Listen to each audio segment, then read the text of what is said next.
السلام عليكم ورحمة الله تعالى وبركاته، ومرحبا بالجميع وتحية إليكم من جديد. برنامج اليوم هو برنامج مهم موجه خاصة إلى الإخوة والأخوات الذين لديهم تساؤل عن الهجرة إلى الولايات المتحدة، وكذلك الإخوة الذين لديهم تساؤل عن تأشيرات أخرى تخول لهم الدخول إلى الولايات المتحدة بصفة محترمة. إذا هناك نقاط مهمة سوف نتطرق لها في البرنامج، ولا بأس إن استفدتم من البرنامج أن تقوموا بمشاركته مع الأصدقاء والأحباء، هذا كله لكي تعم الفائدة. ولا تنسوا أن تشتركوا في القناة. إذا هناك تساؤل مهم يطرح عن الهجرة إلى الولايات المتحدة الأمريكية، سواء بطرق شرعية أو بطرق غير شرعية. سنؤكد ونجيب على هذا التساؤل بالتبيان والتوضيح.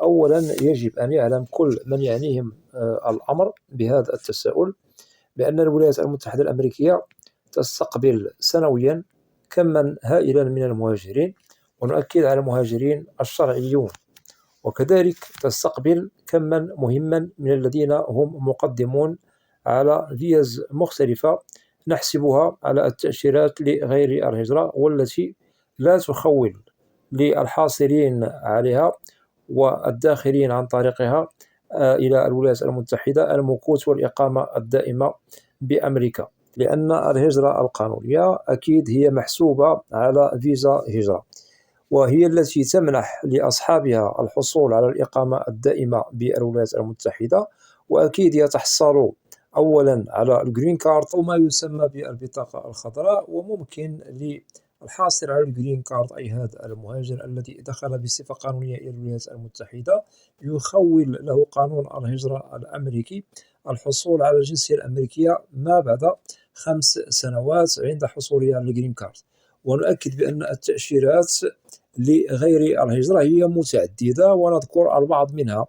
هناك فيزا زيارة، وفيزا سياحة، وهناك فيزا دراسة، إلى غير ذلك، واللائحة طويلة من فيز لغير الهجرة، وهي متعددة كما ذكرنا، ويدخل عن طريقها إلى أمريكا عدد مهم من مختلف القارات. وهناك الشغل الشاغل الذي يقلق بعض الأشخاص الذين يريدون الهجرة إلى الولايات المتحدة الأمريكية، لديهم تساؤل عن التأشيرة الأفضل.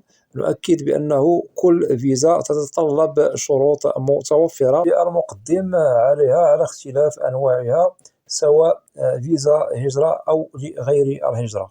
ونؤكد بأن أنواع فيزا هجرة هي مختلفة ومحسوبة وواضحة، من ضمنها فيزا القرعة الأمريكية وفيزا لم شمل عائلي، وهناك تأشيرة أو فيزا استثمار بالولايات المتحدة. بالنسبة لفيزا القرعة الأمريكية تتطلب توفر شروط في المقدم عليها، وهي ليست مضمونة للدخول بها 100% إلى الولايات المتحدة، وهي مسمات بالهجرة العشوائية، أي أن المقدم عليها ممكن أن يقدم عليها وينتظر الفوز، فإن فاز فهناك إجراءات قد تتبع إلى أن يصل المعني بالأمر إلى المبتغى والمراد للدخول إلى أمريكا، أكيد عن طريق القرعة العشوائية الأمريكية، وهي محسوبة على فيزا هجرة تخول للحاصل عليها الحصول على الإقامة الدائمة، والتي تعنى بالجرين كارد، لأنها تعتبر كما وضحنا قبل قليل فيزا هجرة. وأكيد هناك من يقدم عليها، أي على القرعة، وعندما تظهر النتائج قد يجد بأنه بعيد كل البعد عن الفوز، أي أنه لم يفوز بها. إذن حالتان للمقدمون على القرعة: ممكن للبعض أنهم يصلوا إلى المبتغى والمراد الفوز، ثم إتمام إجراءات إلى الأخير والحصول على الفيزا والدخول إلى أمريكا بسلام. وهناك من تقف مسيرة تقديمه على القرعة عندما تظهر النتائج، أي أنه يجد بأنه لم يفوز بها.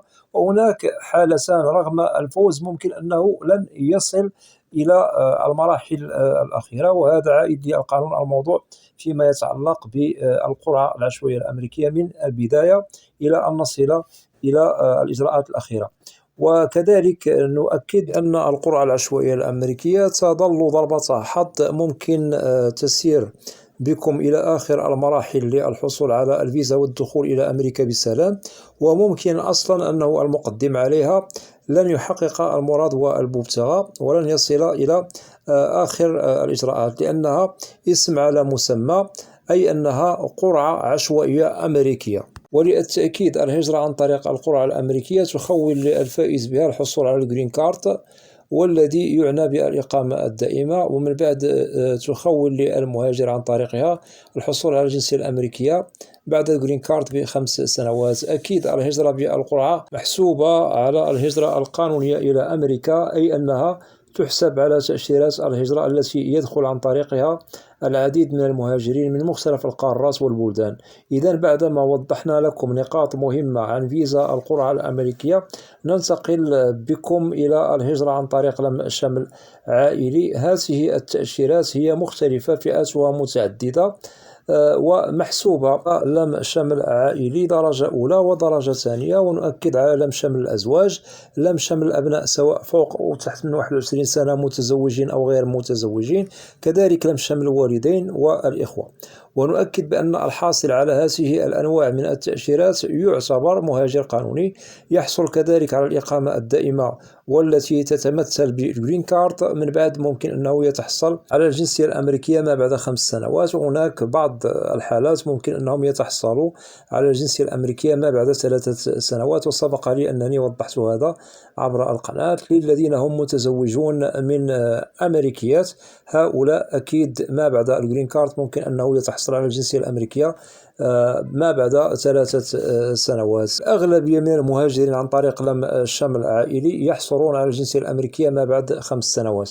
أتمنى أن تكون هذه النقاط واضحة. وبالنسبة لهذه الأنواع من التأشيرات يتحصل أصحابها عليها في حالة أن المهاجر المقدم لأهله تتوفر فيه الشروط المكتملة، ولا ننسى يجب توفر الشروط كذلك في الشخص الذي هو خارج أمريكا ومحسوب على الأهل كدرجة أولى ودرجة ثانية.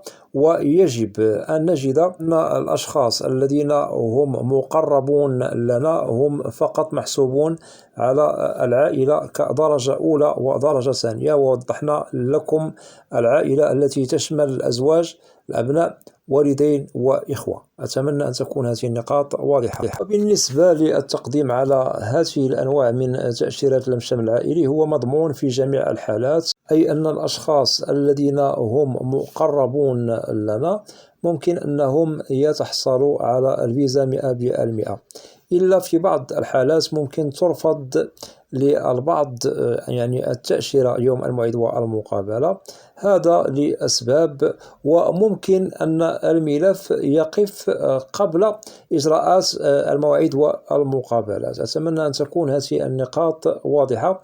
والأسباب التي تسبب الرفض والمشاكل وتعرقل يعني الحصول على الفيزا سوف نجدها مثلا متعلقة بالملف المقدم، وكذلك ممكن عدم توفر الشروط للتقديم على فئة أو تأشيرة باسمها من طرف المهاجر الذي هو مقيم بالولايات المتحدة الأمريكية. أما عن الفيزا لغير الهجرة فهي متداولة مسترسلة المراحل بالمداومة في السفارات الأمريكية، بحكم أن تأشيرات لغير الهجرة لا تحتاج وقتا طويلا للحصول عليها، ووضحنا من ضمنها مثلا فيزا سياحة أو دراسة زيارة إلى غير ذلك، وتعتبر بالتأشيرات المحسوبة على الفيز المؤقتة لأجل وقت محدد للدخول بتاريخ إلى الولايات المتحدة الأمريكية، والعودة بتاريخ من الولايات المتحدة إلى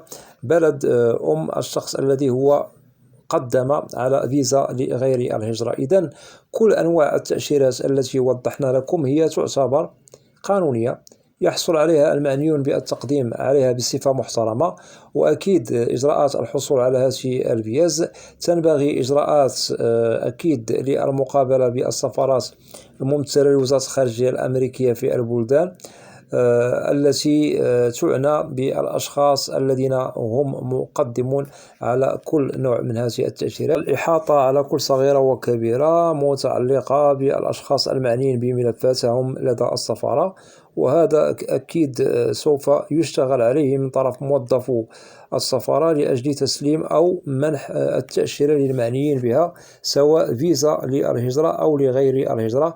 إذن كل شيء واضح لكم، وسوف أؤكد عن ما هي الفيزا الأفضل. ونؤكد أولا، نبدأ بفيزا لم شمل عائلي، نفضلها هي الأولى، ثم تتبعها فيزا القرعة الأمريكية، ثم أن هناك فيزا أخرى تخول للحاصل عليها إن شاء الله عندما يدخل بها إلى أمريكا الإقامة الدائمة، وهي فيزا استثمار.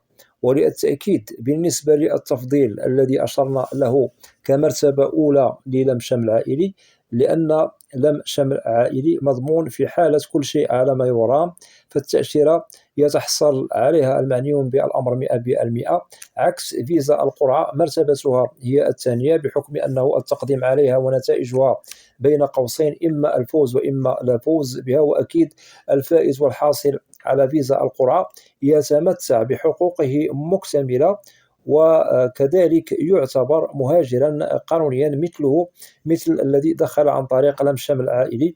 أما فيزا استثمار فنحسبها كمرتبة ثالثة، لأنها تتبعها إجراءات إلى تسوية الوضعية بأمريكا. أما عن فيزا لغير الهجرة إجراءاتها سريعة، والحصول عليها كذلك على حسب ظروف ملف المعني بالتقديم عليها، وتعتبر كما ذكرنا فيز مؤقتة لا أقل ولا أكثر، وتأتي في التفضيل الأخير. والحصول عليها يبنى على أساس هل المقدمون عليها يستحقون الحصول عليها بنعم أو لا. ونؤكد بأن الدخول إلى أمريكا على العموم على مختلف فئات الفيز ليس بالسهل الحصول عليها، فقط كما ذكرنا يجب توفر كل الشروط والمتطلبات في المعنيين بالتقديم على كل فيزا أو فئة باسمها. فإن توفرت الظروف والشروط السالكة للحصول على كل نوع من هذه الفيز المذكورة، فبسهولة ممكن الحصول عليها والدخول بها إلى الولايات المتحدة في أحسن الظروف والأحوال. إذن وضحنا لكم نقاط مهمة في كل ما يتعلق بالتساؤل المطروح من طرفكم عن التأشيرة الأفضل للدخول إلى أمريكا. أتمنى من الإخوة والأخوات الذين لا زالوا لم يشتركوا في القناة أدعوكم إلى الاشتراك في القناة وتفعيل زر الجرس ليصل إليكم كل جديد، ولا تنسوا أن تدعمونا دائما باللايك لكي نصل إلى أكبر نسبة من المشاهدة. وأسألكم الدعاء، وإلى لقاء قريب بإذن الله، والسلام عليكم ورحمة الله تعالى وبركاته.